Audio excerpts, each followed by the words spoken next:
Hello students, आज हम लोग +2 का रिप्रोडक्शन इन ऑर्गेनिजम्स जो फर्स्ट चैप्टर है आपका, फर्स्ट यूनिट का फर्स्ट चैप्टर है, उसको स्टार्ट करने जा रहे हैं। तो इन दिस चैप्टर 2 पार्ट है बेटा, एक है बॉटनी का और दूसरा है जूलॉजी का। तो पहले हम ऐसा करते हैं, रिप्रोडक्शन इन जूलॉजी स्टार्ट करते हैं आज, है ना। रिप्रोडक्शन इन ऑर्गेनिजम्स का जूलॉजी वाला पार्ट है ना, रिप्रोडक्शन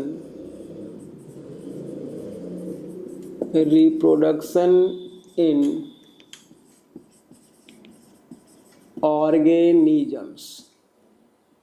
ऑर्गेनिजम्स में बेटा जूलॉजी वाला पार्ट करेंगे पहले, उसके बाद बॉटनी वाला करेंगे, है ना। Reproduction in organisms. तो पहले बेटा हम रिप्रोडक्शन की डेफिनेशन ही देख लेते हैं क्या होता है। काफ़ी दिनों से, बहुत पहले से आप लोग पढ़ते हुए आ रहे हो, रिप्रोडक्शन जानते भी हो, ऐसी बात नहीं है। सब लोग अपने मन से एक्सप्लेन भी कर सकते हैं, इसको एक्सप्लेन भी कर सकते हो। आप इसे लिखना चाहो तो पहले लिख लो। The ability of living organisms, the ability of living organisms to produce offsprings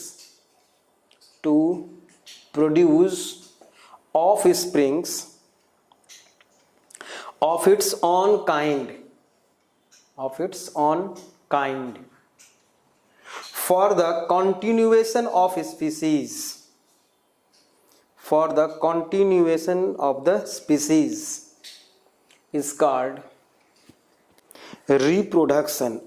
मतलब कोई भी ऑर्गेनिजम्स ये चाहता है बेटा कि उसकी स्पीसीज की कॉन्टिन्यूटी बनी रहे अर्थ पे, है ना, बायोस्फीयर में, उसकी स्पीसीज एक्सटिंक्ट ना हो।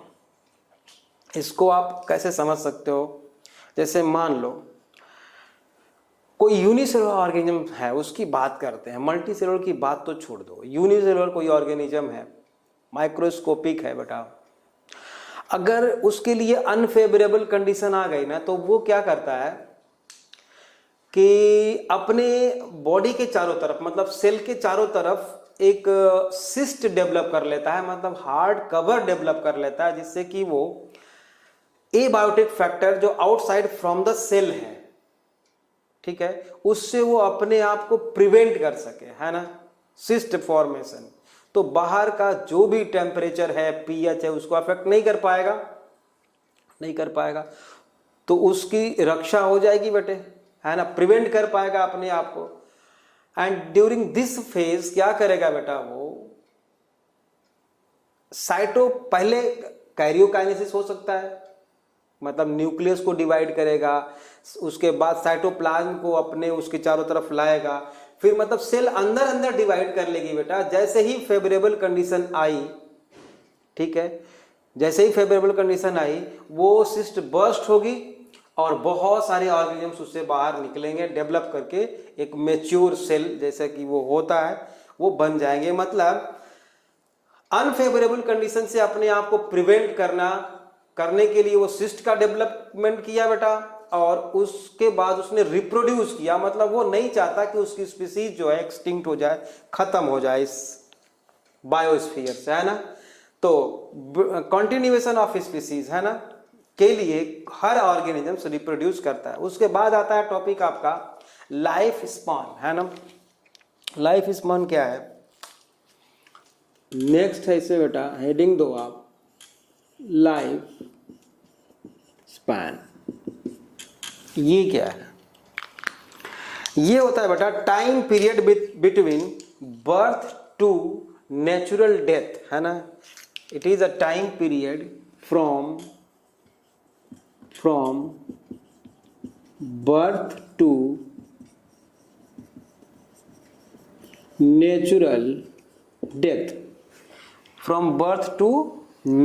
डेथ, उसके बीच नेचुरल डेथ की बात हम कर रहे हैं, उसको बोलते हैं बेटा लाइफ स्पैन।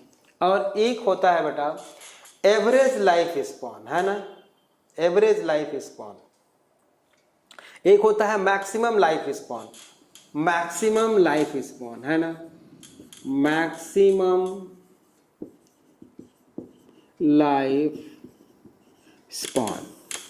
मतलब किसी ग्रुप ऑफ ऑर्गेनिजम्स में, मतलब सेम स्पीसीज की बात करें तो मैक्सिमम जो एज होती है किसी एक पर्सन की, जैसे कि जापान में है कोई आदमी 124 साल तक सरवाइव कर गया बेटा, जिंदा रहा वो, तो हम मैक्सिमम लाइफ स्पान ह्यूमन की स्पीसीज को कंसीडर करते हैं 124 ईयर्स।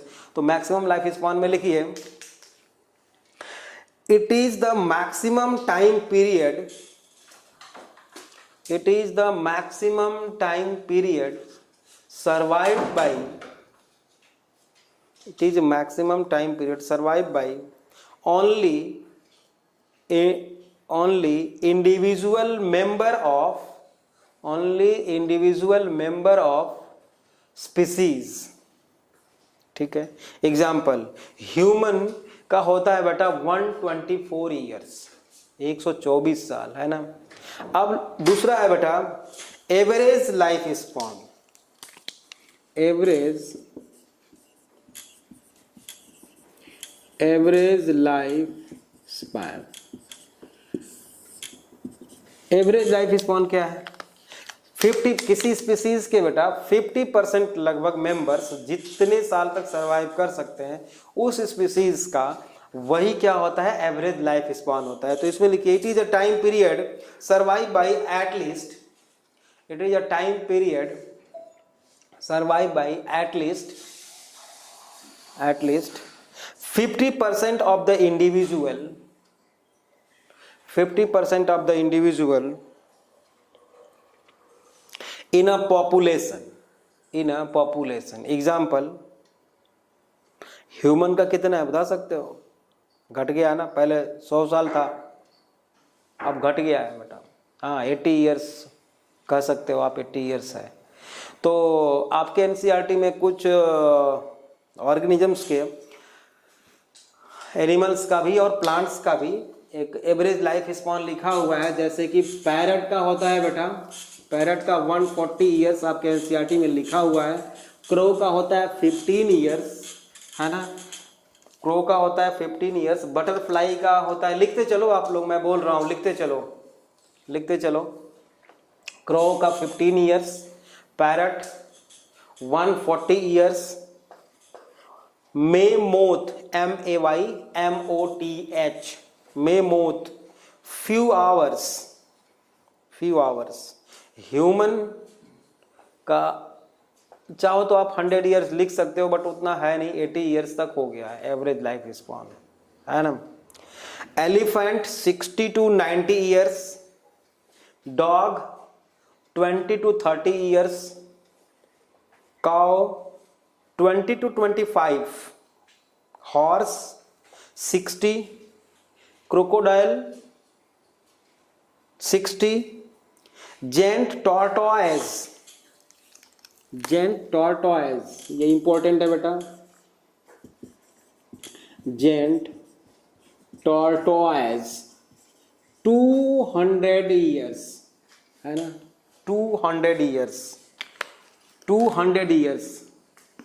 ये इंपॉर्टेंट है, इसको आपको याद रखना है ना। बहुत बड़ा होता है टॉर्टोइज है, जेंट टॉर्टोइज। फ्रूट फ्लाई मतलब ड्रोसोफिला जिसको भी हम बोल सकते हैं, fruit fly 30 days approx, 30 days. Fruit fly बहुत छोटे छोटे होते हैं, शायद आपने देखा होगा। तो फ्रूट के ऊपर बहुत ही मतलब चींटियों के जैसे बहुत छोटे छोटे आ जाते हैं, वो फ्रूट फ्लाई होते हैं, ड्रोसोफिला उसको हम बोलते हैं। फ्रूट फ्लाई कितना है? 30 डेज। मंकी बंदरों का कितना है? 26 ईयर्स, ठीक है। अब कुछ प्लांट्स की बात कर लें, जैसे कि जिम्नोस्पर्म में आपने पढ़ा है सिकोया प्लांट, जिसको रेड वुड प्लांट भी बोलते हैं, सिकोया प्लांट, है ना, सिकोया। इसका एज कितना होता है बेटा? 3000 to 4000 ईयर्स, 3000 to 4000 ईयर्स, देख लो। और टॉलेस्ट भी था ये, रेडवुड प्लांट सबसे बहुत बड़ा होता है, हमने +1 में खूब पढ़ा है इसको, है ना। बनियन ट्री पीपल, है ना, 2000 to 3000 ईयर्स, लिख लो आप, 2000 to 3000। Rose plant 5 to 6 years, rose plant 5 to 6 years. Rice plant 3 to 4 month. Wheat plant यही है लगभग, है ना, wheat plant. Banana tree 25 years, banana tree 25 years. तो जो एनसीईआरटी में था वो मैंने बता दिया आपको, लगभग जितना था। अच्छा, ये जो एवरेज लाइफ स्पॉन है या लाइफ स्पॉन है, ये इंडिविजुअल की बॉडी के साइज या शेप के ऊपर डिपेंड नहीं करता बेटे, साइज और शेप के ऊपर डिपेंड नहीं करता, ये आप जान सकते हो। ऑर्गेनिज्म छोटा है या बड़ा है, उसके एवरेज लाइफ स्पॉन या मैक्सिमम लाइफ स्पॉन से कोई रिलेशन नहीं होता, ठीक बात है। नेक्स्ट है बेटा रिप्रोडक्शन की टाइप ऑफ रिप्रोडक्शन, है ना, type of reproduction, types of reproduction. ये भी दो तरह का होता है बेटा, asexual reproduction and sexual mode of reproduction. अब इन दोनों में पहले हम डिफरेंस देख लेते हैं यहीं पे कि दोनों में डिफरेंस क्या है। पहला point, in case of asexual reproduction, है ना, only one parent involve, only one parent involved। इसी का उल्टा क्या होगा सेक्सुअल रिप्रोडक्शन में, 2 पेरेंट इन्वॉल्व, 2 पेरेंट, ठीक बात है। एसेक्सुअल में केवल एक ही पेरेंट की रिक्वायरमेंट होती है। दूसरा है बेटा कि इसमें कोई भी गैमीट नहीं बनते, मतलब नो गैमीट फॉर्मेशन। अगर मान लो गैमीट बन भी गया, एक केस होता है थोड़ा सा, उसमें गैमीट्स बनते हैं बट वहां भी फर्टिलाइजेशन तो नहीं हो सकता इसमें, है ना। No gamete formation, strictly no fertilization, fertilization, है ना, फर्टिलाइजेशन बिल्कुल भी हो ही नहीं सकता इसमें, ठीक है। अच्छा, अब जब फर्टिलाइजेशन नहीं हो रहा है, ठीक है, गैमीट्स नहीं बन रहे हैं, अगर गैमीट्स नहीं बन रहे हैं बेटा तो मियोसिस नहीं हो रही है, ठीक है। मियोसिस नहीं हो रही है तो फिर वेरिएशन नहीं हो रहा है, वेरिएशन नहीं हो रहा है तो ये इवोल्यूशन को प्रमोट नहीं कर रहा है, एडॉप्टेशन बेटर एडॉप्टेशन नहीं हो पाएगा, ठीक है। तो अगला पॉइंट हम क्या लिख सकते हैं इसमें। अच्छा, एक चीज और है, they are exact copy of parent, क्योंकि मियोसिस नहीं हो रही है ना, इसलिए नेक्स्ट पॉइंट इसमें लिखेंगे बेटा, नेक्स्ट पॉइंट लिखो, exact, they are exact copy of parent, they are exact copy of parent, that is, उसको क्या बोलेंगे हम, क्या बोलेंगे बेटा, क्लोन, क्लोन बोलेंगे। इस क्लोन का एक नाम और है, बता सकते हो क्या है क्लोन को, है ना। क्लोन का क्या नाम है, एक और नाम है रैमेट, रैमेट, क्लोन को हम रैमेट भी बोलते हैं, रैमेट मतलब कि सिंगल क्लोन, रैमेट को हम बोलेंगे सिंगल क्लोन, ठीक है। ये ऐसा क्यों हो रहा है, क्योंकि यहाँ पे मियोसिस नहीं हो रही है बेटा, वेरिएशन नहीं हो रहा है, और ये आप सेल डिवीजन वाले चैप्टर में बहुत अच्छी तरह से पढ़ चुके हो, आप जानते भी हो। जो बाकी बचा है वो जेनेटिक्स में आपको समझ में आ जाएगा। नेक्स्ट डिफरेंस क्या लिख सकते हैं हम, only by, they carry only by mitosis, only by mitosis. Next जो अभी अभी जितना हमने बोला वो सारा लिख डालो। There is no variation, no evolution, no adaptation, है ना, नो एडॉप्टेशन, सारा कुछ लिख सकते हो। या नो वेरिएशन के जगह पे आप निग्लेजेबल लिख सकते हो, क्योंकि किसी किसी केस में थोड़ा बहुत देखा गया है, हो सकता है बेटा, ऐसी बात नहीं कि बिल्कुल नहीं हो सकता है, लेकिन यहाँ पे आप निग्लेजेबल लिख सकते हो, ब्रैकेट वेरिएशन के आगे निग्लेजेबल लिख सकते हो, है ना। अब आता है sexual mode of reproduction, just इसी का अपोजिट होगा। ये क्लोन जो मैंने लिखा है यहाँ तो सिर्फ लिख दिया है बेटा, इसको हम लोग और अच्छी तरह से फिर से पढ़ेंगे, है ना। कितने तरह का क्लोन हो सकता है, जीन क्लोनिंग होती है, इंडिविजुअल क्लोनिंग होती है ना। एक और कितने टाइप का होता है ये हम देखेंगे आगे चल के अच्छी तरह से जब इसका डिटेल पढ़ेंगे तो। अच्छा, इसमें बेटा सेक्सुअल रिप्रोडक्शन में टाइप अगर देखें, सेक्सुअल रिप्रोडक्शन की टाइप देखें अगर, तो इसमें है कॉन्जुगेशन। कॉन्जुगेशन को हमने सेक्सुअल में क्यों कंसीडर किया, क्योंकि बेटा ट्रांसफर ऑफ जेनेटिक मटेरियल होता है। तो जब ट्रांसफर ऑफ जेनेटिक मटेरियल होगा ना तो वो सेक्सुअल रिप्रोडक्शन होगा, ठीक है। दूसरा है बेटा पार्थेनोजेनेसिस। पार्थेनोजेनेसिस, अब आप सोच सकते हो पार्थेनोजेनेसिस को भी हमने कंसीडर किया है सेक्सुअल रिप्रोडक्शन में, क्यों, वो भी हम पार्थेनोजेनेसिस में देखेंगे। Syngamy, these are the type of sexual reproduction। और इसमें क्या है बेटा, फीजन है, बाइनरी फीजन है, मल्टीपल फीजन है, रीजनरेशन है ना, ये सारा कुछ है। तो अब हम पहले ए सेक्सुअल मोड ऑफ रिप्रोडक्शन, हम अभी बात कर रहे हैं केवल जूलॉजी की, ध्यान रहे जूलॉजी की बात कर रहे हैं, जूलॉजी की। तो ए सेक्सुअल मोड ऑफ रिप्रोडक्शन को पहले हम देखेंगे, फिर सेक्सुअल मोड ऑफ रिप्रोडक्शन को देखेंगे। तो इसमें लिखिए, पहला है बेटा type of A sexual reproduction में, पहला है फीजन। पहला है बेटा फीजन।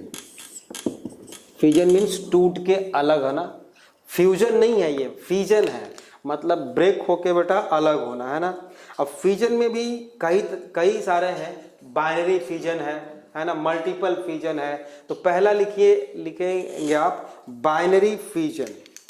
फीजन में नंबर 1 हम लिखेंगे बेटा बाइनरी फीजन।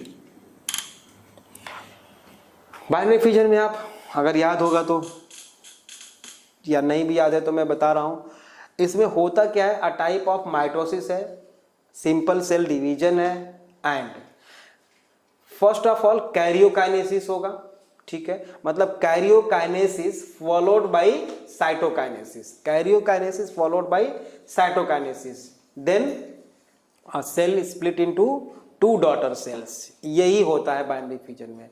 अब ये जो है बेटा बाइनरी फीजन, अगर मान लो अमीबा है तो अमीबा में कोई सरफेस तो है नहीं कि ओरल ग्रूव किधर है, जिधर ही ओरल ग्रूव का मतलब कि फूड किधर से लेगा वो, किधर से लेगा फूड, वो कोई फिक्स तो है नहीं।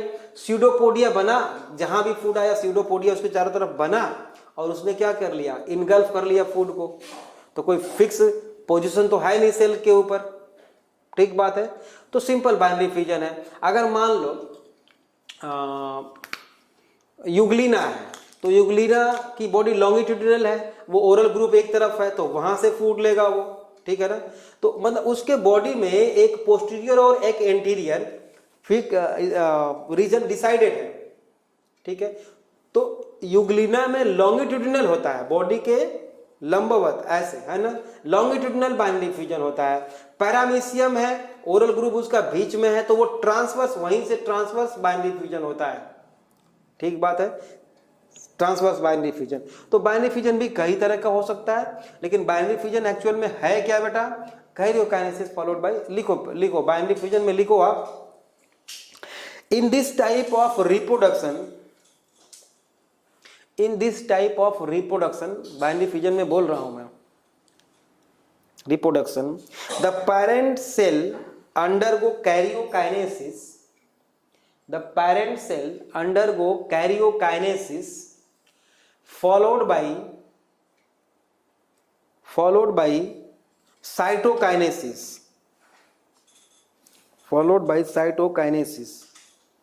leading to the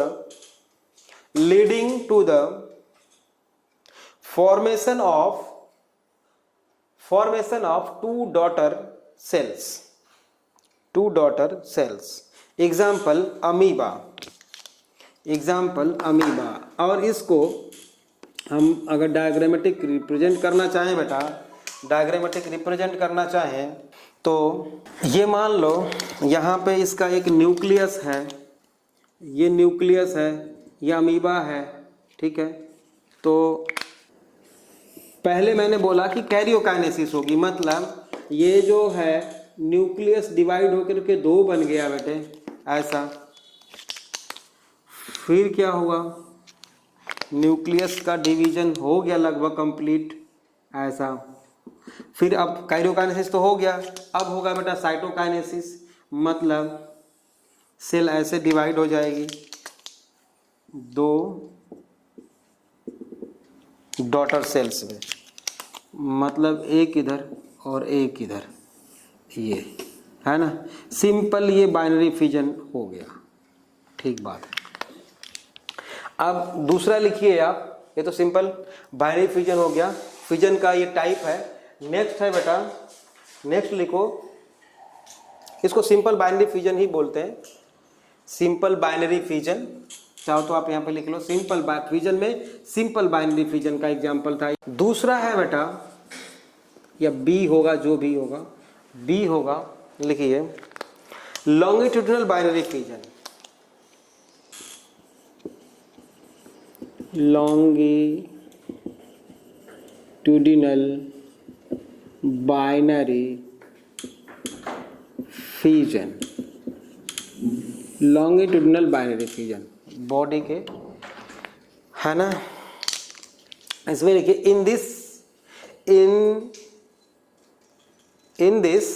the body divide through longitudinal axis. In this, the body divided into longitudinal axis. इसका एग्जाम्पल क्या दोगे आप, यूग्लिना, इसका एग्जाम्पल दोगे आप यूग्लिना। देख लेते हैं कैसा होगा बेटा, ये ऐसा होता है यूग्लिना, यहाँ पे लॉन्ग फ्लैजेला होता है या शॉर्ट फ्लैजेला होता है, तो यहाँ से ये डिवाइड करेगा, है ना, मतलब ये ऐसा हो गया बेटे, ये ऐसा हो गया, देखो ऐसे, मतलब यहाँ पे लॉन्ग फ्लैजेला, एक यहाँ पे लॉन्ग फ्लैजेला बना, यहाँ शॉर्ट फ्लैजेला, यहाँ पे शॉर्ट फ्लैजेला, फिर बाद में ये पूरी तरह से डिवाइड हो जाएगा, और क्या हो जाएगा, दो यूग्लिना ऐसे बन जाएंगे, है ना, ये ऐसा। आपने यूग्लिना का स्ट्रक्चर पढ़ा होगा, याद होगा, आपको याद होना ही चाहिए, है ना। तो ये हो गया लॉन्गिट्यूडिनल बाइनरी फिजन। इसके बाद है बेटा transverse binary fission, transverse binary fission, transverse binary fission, C होगा या जो भी होगा। In this type of binary fission, लिखिए in this type of binary fission body transversely divided into two part. Example लिखिए, पैरामीशियम, स्लीपर एनिमल बोलते हैं ना, slipper animal keel, QUIL, paramecium को, चप्पल के जैसा। तो हमने खूब देखा है प्रोटोजोआ में बेटा, ऐसा बना के ऐसा होता है पैरामीशियम, ठीक है। इसका ओरल ग्रुप ये है, इसका ओरल ग्रुप ये है, ऐसा होता है, इस साइटोफेरिंक्स होता है, ठीक है। तो यहाँ से डिवाइड होता है बेटा, यहाँ से डिवाइड होता है, बॉडी के ट्रांसवर्सली डिवाइड होगा और ये छोटे छोटे 2 पैरामीशियम ऐसे बन गए। फिर ये डेवलप करके अपने एक साइज को रिस्टोर कर लेते हैं। ये तो ट्रांसवर्स बाइनरी फ्यूजन हमने देख लिया फ्यूजन में, ठीक है। अब आता है बेटा बाइनरी फ्यूजन। फ्यूजन में बाइनरी फ्यूजन हमने देख लिया, फ्यूजन में बाइनरी फ्यूजन देख लिया। अब हमको देखना है फ्यूजन में मल्टीपल फ्यूजन। बी होगा बेटा मल्टीपल फ्यूजन।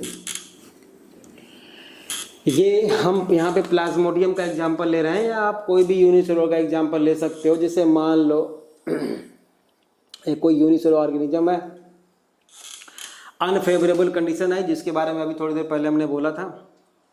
अनफेवरेबल कंडीशन आई तो ये क्या कर लिया इसने, ये देखो इसके पास एक न्यूक्लियस तो पहले से है और इसने क्या कर लिया बेटा, आपने चारों तरफ हार्ड कवरिंग डेवलप कर लिया जिसको हम बोलते हैं सिस्ट, है ना। सिस्ट अनफेवरेबल कंडीशन से प्रिवेंट करने के लिए इसने सिस्ट का डेवलपमेंट कर लिया। फिर मैनी कैरियोकाइनेसिस, मतलब कैरियोकाइनेसिस चलती रहेगी इसमें, ठीक है। कैसे, ये सिस्ट रहा इसका, ये सिस्ट रहा बेटा, और इसके ऊपर न्यूक्लियस 1 से डिवाइड होके 2 बना, 2 से डिवाइड होके फिर 4 बन गया, फिर 8 बन गया बेटा, ऐसे बहुत सारे न्यूक्लियस बन गए, ठीक।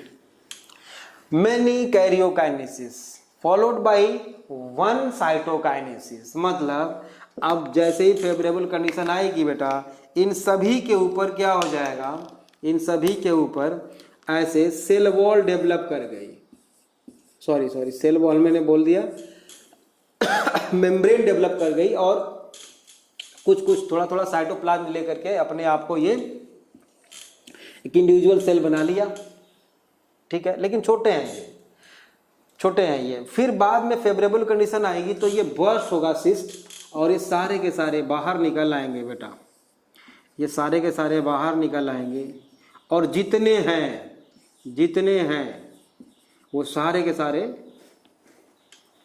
ऑर्गेनिजम्स में डेवलप हो जाएंगे। तो बेटा एक सिंगल ऑर्गेनिज्म से बहुत सारे ऑर्गेनिजम्स प्रोड्यूस कर दिए गए यहाँ पे, तो मोड ऑफ रिप्रोडक्शन ही बोलेंगे, और ये मल्टीपल फ्यूजन है। ये मल्टीपल फ्यूजन लिखिए, in this type of fusion, in this type of fusion the parent cell undergo several karyokinesis, the parent cell undergo several karyokinesis followed by 1 cytokinesis, 1 cytokinesis, 1 cytokinesis। Okay, example लिख लेते हैं इसका। Example plasmodium, plasmodium, entamoeba histolytica, entamoeba histolytica, है ना। These are the example of multiple fusion, these are the example of multiple fusion. अब इसके बाद आता है बच्चे, मल्टीपल फ्यूजन के बाद बडिंग। दूसरा है मोड ऑफ एसेक्सुअल रिप्रोडक्शन में बेटा बडिंग। बड आप लोग जानते हो, है ना। तो बड 2 तरह की हो सकती है बेटा, पहले हम सारा बता दे रहे हैं, फिर उसको लिखवा देते हैं, आपको एक्सप्लेन कर देते हैं। पहले बड जो होती है एक एक्सोजीनस भी हो सकती है और एंडोजीनस भी हो सकती है। बड जो है इंडोजीनस भी हो सकती है और एक्सोजीनस। एक्सोजीनस के बारे में हम बात करें तो ईस्ट में होगा, हाइड्रा में होगा, है ना, हाइड्रा में होगा। ये मान लो बेटा कि जैसे हम ये इसको बोल देते हैं कि ये हाइड्रा है मान लो, तो यहाँ पे छोटा सा हाइड्री बड निकलेगा, और फिर ये जो है थोड़ा थोड़ा बड़ा होने लगेगा, ये ऐसे बड़ा होने लगेगा, बाद में ये डिटैच हो जाएगा from parent body, asexual mode of reproduction है, और ये फ्री एक दूसरा हाइड्रा बन गया। अच्छा, यही काम अगर इसमें बाहर बॉडी के बाहर बड बन रही है तो क्या है, एक्सोजीनस बड है ये, ठीक है। अगर ईस्ट है तो ईस्ट क्या है, एक सिंगल सेल है बेटा, एक सिंगल यूकैरियोटिक सेल है। ध्यान से देखना इधर, थोड़ा इसको ध्यान से देखना, ईस्ट है ये, मैंने बनाया हुआ है ईस्ट, ठीक है। अब यहाँ पे एक छोटी सी बड निकली, धीरे धीरे ये बड़ी हो गई, ठीक।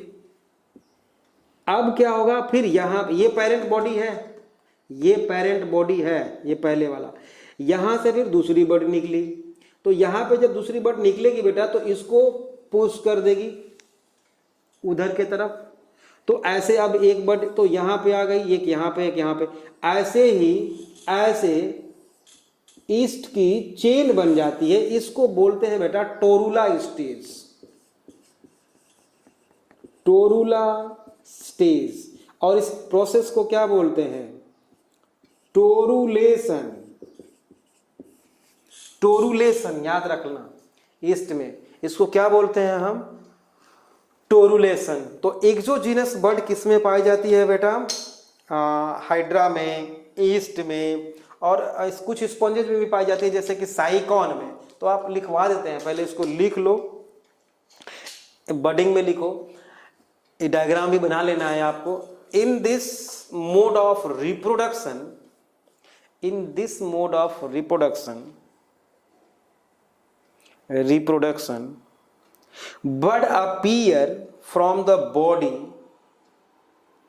of the parent, bud appear from the body of the parent, bracket में लिख लो, ब्रैकेट में लिखो एक्सोजीनस और एक्सटर्नल बडिंग, एक्सोजीनस और एक्सटर्नल बडिंग, ठीक है, हो गया, समझ में आ गया आपको।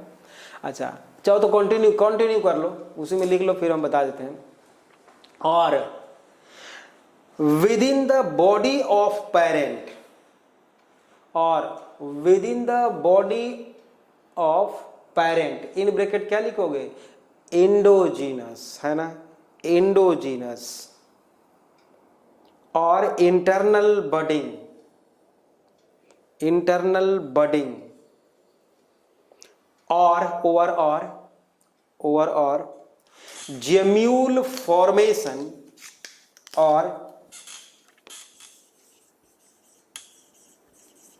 जेम्यूल फॉर्मेशन इन, एग्जाम्पल याद है आपको, +1 में मैंने बताया था, एग्जाम्पल याद है, जेम्यूल फॉर्मेशन किस में होता है, जेम्यूल फॉर्मेशन बता सकते हो, स्पॉन्जेज में, कौन सा स्पॉन्जेज, स्पॉन्जीला, है ना, स्पॉन्जीला, इन स्पॉन्जीला। कैसे होता है इंटरनल बडिंग भाई, इसमें इंटरनल बडिंग कैसे होती है, देखो स्पॉन्जीला है, अनफेवरेबल कंडीशन आई, बॉडी को कंस्ट्रिक्ट किया, आप लोग जानते हो आर्कियोसाइट सेल, टोटिपोटेंट सेल्स होती हैं उसमें, आर्कियोसाइट सेल्स। तो इसने क्या किया बेटा, एक घड़े के जैसा ऐसा, इसमें आर्कियोसाइट सेल से हम लोग बना चुके हैं इसको, इसलिए बहुत ज़्यादा टाइम इस पे वेस्ट नहीं कर रहे हैं हम। ये आर्कियोसाइट सेल है जो इनका टोटिपोटेंसी बहुत हाइयर है, बहुत हाइयर टोटिपोटेंसी है इसकी। टोटिपोटेंसी हम लोग +1 में ही पढ़ चुके हैं, फिर से हम बताएंगे, इस चैप्टर में भी बताएंगे, थोड़ा सा बात करेंगे। और ये है बेटा सिस्ट डेवलप कर लिया इसने, है ना, ठीक है। और ये जो देख रहे हो आप, ये माइक्रो पाइप बोलते हैं इसको, प्लांट मत समझ लेना, ये एक्चुअल में माइक्रोपाइल है, इसको फॉर एक सिस्टमेंट, है ना, स्पोरुलेशन, स्पोरुलेशन के लिए, मतलब कि स्पोर को बाहर निकलने के लिए ये बनाया गया, ये माइक्रोपाइल होती है, ठीक है। स्पिक्यूल्स, यहाँ पे जो कांटों जैसा रहता है स्ट्रक्चर, इस तरह से स्पाइन जैसे, ये क्या है, सारे स्पिक्यूल्स, स्पिक्यूल्स हैं। और आर्कियोसाइट सेल्स हैं, ये बीच में आर्कियोसाइट सेल्स हैं, लिख लो आप, है ना। इंटरनल मेम्ब्रेन और आउटर मेम्ब्रेन हो गया, ये हो गया आउटर मेम्ब्रेन, ये हो गया इनर मेम्ब्रेन, ये हो गया बेटा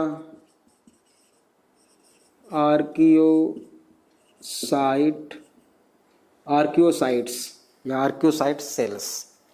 इसकी टोटिपोटेंसी और हायर का मतलब बेटा, टोटिपोटेंसी होता क्या है बेटा, the ability to produce whole organisms, है ना, पूरा ऑर्गेनिजम्स डिवाइड करके बना सके, उसको टोटिपोटेंसी बोलते हैं। टोटिपोटेंसी अभी बॉटनी वाले पार्ट में और अच्छी तरह से हम लोग देखने वाले हैं, घबराना मत। पूरे हमने बडिंग में क्या बताया, एक्सटर्नल बडिंग और इंटरनल बडिंग। बॉडी के बाहर बड निकलती है, किसमें हाइड्रासाइकॉन स्पॉन्ज है बेटा, हाइड्रासाइकॉन, और ईस्ट में हम टोरुला स्टेज बोल रहे हैं, या तो इस प्रोसेस को हम टोरुलेशन बोल रहे हैं। इंटरनल बडिंग में हमने क्या बताया बेटा, स्पॉन्जिला का एग्जांपल दिया, है ना। इंडोजिनस बड, बॉडी के ऑर्गेनिजम्स के बॉडी के अंदर बड बन रही है, ठीक है। इंडोजिनस बड किसमें होती है, स्पॉन्जिला में होती है। चाहो तो उसमें लिख सकते हो आप, हमें आगे क्या लिखा था आपने, और within the body of parents, in bracket क्या लिखा था आपने, इंडोजिनस या इंटरनल बडिंग या जेम्यूल फॉर्मेशन इन स्पॉन्जिला, ठीक है, in Spongilla bracket close, derived nutrition from the parent, उसमें एक चीज और बढ़ा दो, डेराइव्ड न्यूट्रिशन, ये जो nutrition from the parents, nutrients तो चाहिए इसके लिए, derived nutrition from the parents and large in size after becoming capable of surviving independently, मतलब जब तक वो सर्वाइव नहीं कर सकते तब तक वो पेरेंट बॉडी से न्यूट्रिशन को लेंगे, ऑब्जर्व करेंगे, ठीक है ना, एब्जॉर्ब करेंगे, ठीक बात है। अब लिखो नेक्स्ट है बेटा, मोड ऑफ एसेक्सुअल रिप्रोडक्शन में रीजनरेशन।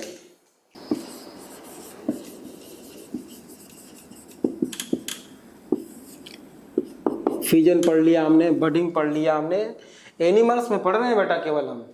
उसके बाद रीजनरेशन, अब जानते हो प्लेनेरिया इसका एग्जांपल है। हाई रीजनरेशन पावर जिस फाइलम में पाया जाता है वो कौन सा है, 2-3 है, तो इकानोडर्मिस में भी होता है, और प्लेटीहेल्मिन्थीज में आप जानते हो टीनिया सोलियम है, उसके बॉडी का जो पोस्टीरियर पार्ट है वहाँ से ब्रेक होता रहता है, और नए नए इंटीरियर पोर्शन से नए नए सेगमेंट्स जो है बनते रहते हैं, है ना। उसको क्या बोलते थे आप, स्यूडोमेटामेरिज्म, ठीक है। तो प्लेनेरिया में जैसे कि मान लो ये एक प्लेनेरिया है, इसको यहाँ से काट दिया हमने, 3 पार्ट में कट गया मान लो, तो ये ऐसे हो गया, एक पार्ट ये हो गया, ये बेटा दूसरा पार्ट हो गया, ये तीसरा पार्ट हो गया, ये तीनों जो है बेटा क्या हो जाएगा, एक अलग अलग ऑर्गेनिजम्स में ये कन्वर्ट हो गए, तीनों कंप्लीट ऑर्गेनिज्म बना लिए बेटा। इतना हाई रीजनरेशन पावर है ना। प्लेनेरिया प्लेटीहेल्मिन्थीज का मेंबर है ये। तो in this the parent body breaks, लिखो, in this the parent body broken into pieces and each of which can grow into whole organism। Example planaria. अब regeneration के बारे में ना बॉटनी वाले टॉप जो पार्ट है इसका, उसमें थोड़ा सा और अच्छी तरह से देखेंगे, इसको आप याद रखना, वहाँ भी रीजनरेशन पॉसिबल है, ठीक है। तो ये हमारा आज एसेक्सुअल रिप्रोडक्शन कंप्लीट हुआ। अब हम कल जो है सेक्सुअल मोड ऑफ रिप्रोडक्शन के बारे में बात करेंगे, रिप्रोडक्शन इन ऑर्गेनिजम्स जूलॉजी वाले पार्ट में, ठीक है। ओके बच्चों, थैंक यू।